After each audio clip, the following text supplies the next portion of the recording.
Everyone, ಎಲ್ಲರೂ ಹೇಗಿದ್ದೀರಾ? Hope ಎಲ್ಲರೂ ಚೆನ್ನಾಗಿದ್ದೀರಾ ಅಂದ್ಕೊಳ್ತಾ ಇವತ್ತಿನ ವೀಡಿಯೋನ ಸ್ಟಾರ್ಟ್ ಮಾಡೋಣ ಬನ್ನಿ. ಹಾಗೆ ನಾನಿವತ್ತು ಬೇಬಿ ಕಾರ್ನ್ ಮಂಚೂರಿ ಮಾಡೋಣ ಅಂತೇಳಿ, ಅದು ರೆಸ್ಟೋರೆಂಟ್ ಸ್ಟೈಲ್ ಮಾಡೋಣ ಅಂತ ಹೇಳಿ ಮಾಡ್ತಿದ್ದೀನಿ. ಹಾಗೆ ಮೊದಲಿಗೆ ಸ್ಟವ್ ಆನ್ ಮಾಡಿ ಪಾತ್ರೆ ಇಟ್ಟು ಅದಕ್ಕೆ ಸ್ವಲ್ಪ ನೀರು ಹಾಕಿ ಇಟ್ಕೊಂಡಿದ್ದೀನಿ ಆಯಿತಾ, ಸ್ವಲ್ಪ ಕುದಿ ಬರಲಿ ಅಂತೇಳಿ. ಹಾಗೆ ನಾನಿಲ್ಲಿ ಅದನ್ನು ಬೇಬಿ ಕಾರ್ನ ವಾಶ್ ಮಾಡಿಕೊಂಡು ಅದನ್ನು ಈ ಥರ ಕಟ್ ಮಾಡಿಕೊಂಡು ನಾನು ನೀರಿನಲ್ಲಿ ಹಾಕ್ಕೊತಾ ಇದ್ದೀನಿ. ಹಾಗೆ ಅದು ಕುದೀತಾ ಇದೆ ಅಲ್ವಾ, ಸ್ವಲ್ಪ ಬೇಯಲಿ ಆಯಿತಾ, ಸ್ವಲ್ಪ ಮೆತ್ತಗಾಗಬೇಕದು. ಸೊ ಹಾಗೆ ಸ್ವಲ್ಪ ಸಾಲ್ಟ್ ಕೂಡ ಆ್ಯಡ್ ಮಾಡ್ತಿದ್ದೀನಿ, ಅದು ಕೂಡ ಬೆಂದಾಗಿದೆ. ಸೊ ನಾನು ಅದನ್ನು ಪಕ್ಕದಲ್ಲಿ ಒಂದು ಬೌಲಿಗೆ ಎತ್ತಿಟ್ಕೊತಾ ಇದ್ದೀನಿ. ಹಾಗೆ ಇಲ್ಲಿ ಪಕ್ಕದಲ್ಲಿ ಒಂದು ಬೌಲ್ ಇಟ್ಕೊಂಡು ಅದಕ್ಕೆ ಬೇಯಿಸಿರೋ ಅಂಥ ಬೇಬಿ ಕಾರ್ನ್ ಹಾಕ್ಕೊಂಡು ಅದಕ್ಕೆ cornflour, chilli powder, garam masala powder, ಧನಿಯಾ ಪೌಡರು ಹಾಗೆ ಗರಂ ಮಸಾಲ ಪೌಡರ್ನ ಕೂಡ ನಾನಿಲ್ಲಿ ಆ್ಯಡ್ ಮಾಡಿಕೊಂಡು ಸ್ವಲ್ಪ ನೀರನ್ನ ಆ್ಯಡ್ ಮಾಡ್ಕೊತಾ ಇದ್ದೀನಿ. ನೀಟಾಗಿ ಮಿಕ್ಸ್ ಮಾಡ್ಕೊಬೇಕು, ಎಲ್ಲ ಅದು ಪೌಡರೆಲ್ಲ ಅದಕ್ಕೆ ಮಿಕ್ಸ್ ಆಗಬೇಕಲ್ವಾ. ಸೊ ಹಾಗಾಗಿ ನಾನಿಲ್ಲಿ ಪಕ್ಕದಲ್ಲಿ ಒಂದು ಬೌಲ್ನ ತೊಗೋತಾ ಇದ್ದೀನಿ. ಅದಕ್ಕೆ soya sauce, chilli sauce, tomato sauce ಹಾಗೆ ಸ್ವಲ್ಪ ಅಚ್ಚ ಖಾರದ ಪುಡಿನ ಹಾಕಿ ನೀಟಾಗಿ ಮಿಕ್ಸ್ ಮಾಡಿಕೊಂಡು ಪಕ್ಕದಲ್ಲಿ ಎತ್ತಿಟ್ಕೊತಾ ಇದ್ದೀನಿ. ಹಾಗೆ ನೀವು ಕೂಡ ಒಮ್ಮೆ ಟ್ರೈ ಮಾಡಿ ಆಯಿತಾ.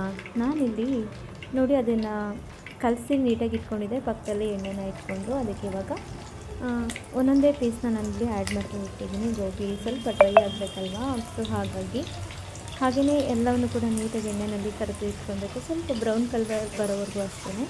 ಅದಾದಮೇಲೆ ನಾವು ಮಾಮೂಲಿ ಸ್ವೀಟ್ ಸ್ಟೈಲೆಲ್ಲ ಕೂಡ ಮಾಡ್ತಿರೋದಲ್ವಾ, ಸೊ ಹಾಗಾಗಿ ತುಂಬಾ ಚೆನ್ನಾಗಿರುತ್ತೆ ಟೇಸ್ಟ್ ಆಯಿತಾ. ನಾನು ಇದು ಸೆಕೆಂಡ್ ಟೈಮ್ ಮಾಡ್ತಿರೋದು, ಟೇಸ್ಟ್ ತುಂಬ ಚೆನ್ನಾಗಾಗುತ್ತೆ. ಹಾಗೆಯೇ ಯಾರೆಲ್ಲ ನಮ್ಮ ಯೂಟ್ಯೂಬ್ ಚಾನಲನ್ನು ನೋಡ್ತಿದ್ದೀರಾ ದಯವಿಟ್ಟು ಸಬ್ ಮಾಡಿಲ್ಲ ಅಂದರೆ ದಯವಿಟ್ಟು ಸಬ್ಸ್ಕ್ರೈಬ್ ಮಾಡಿಕೊಡಿ. ಹಾಗೆ ಒಂದು ಲೈಕ್ ಕೊಡೋದು ಮರಿಬೇಡಿ. ಬರೀ ಸಬ್ಸ್ಕ್ರೈಬ್ ಮಾಡಿಕೊಂಡ್ರೆ ಸಾಕಾಗೋದು, ಸ್ವಲ್ಪ ಪಕ್ಕದಲ್ಲಿ ಬೆಲ್ಲೈಕನ್ ಕೂಡ ಇರುತ್ತೆ, ಕ್ಲಿಕ್ ಮಾಡಿ. ಹಾಗೆ ಇದು ಬ್ರೌನ್ ಕಲರ್ ಬಂದಾಗಿದೆ, ಅದನ್ನು ಕೂಡ ನಾನೊಂದು ಬೌಲಲ್ಲಿ ಎತ್ತಿಟ್ಕೊತಾ ಇದ್ದೀನಿ.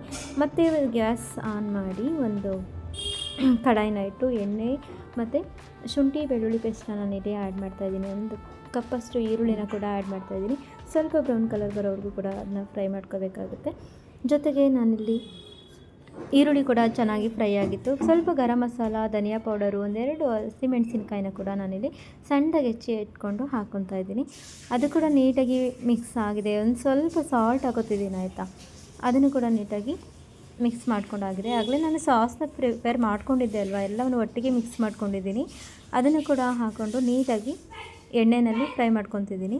ಹಾಗೆ ನೋಡಿ ಇವಾಗ ನಾನು ಅದು ಗೋಬಿ ಮಾಡ್ಕೊಂಡಿದ್ದೆ ಅಲ್ವಾ, ಅದನ್ನು ಕೂಡ ಇದರೊಳಗಡೆ ಹಾಕಿ ಮಿಕ್ಸ್ ಮಾಡ್ಕೊತಿದ್ದೀನಿ. ನೋಡಿ ರೆಡಿ ಇದೆ, ಸರ್ವ್ ರೆಡಿ ಇದೆ. ಸೊ ಯಾರೆಲ್ಲ ಕನೆಕ್ಟ್ ಆಗಿಲ್ಲ ದಯವಿಟ್ಟು ಕನೆಕ್ಟ್ ಆಗಿ, ಓಕೆನಾ. ನಾನಿವಾಗ ಪಕ್ಕದಲ್ಲಿ ಒಂದು ಸರ್ವಿಂಗ್ ಬೌಲಿಗೆ ನಾನು ಅದನ್ನು ಶಿಫ್ಟ್ ಮಾಡ್ಕೊತಿದ್ದೀನಿ.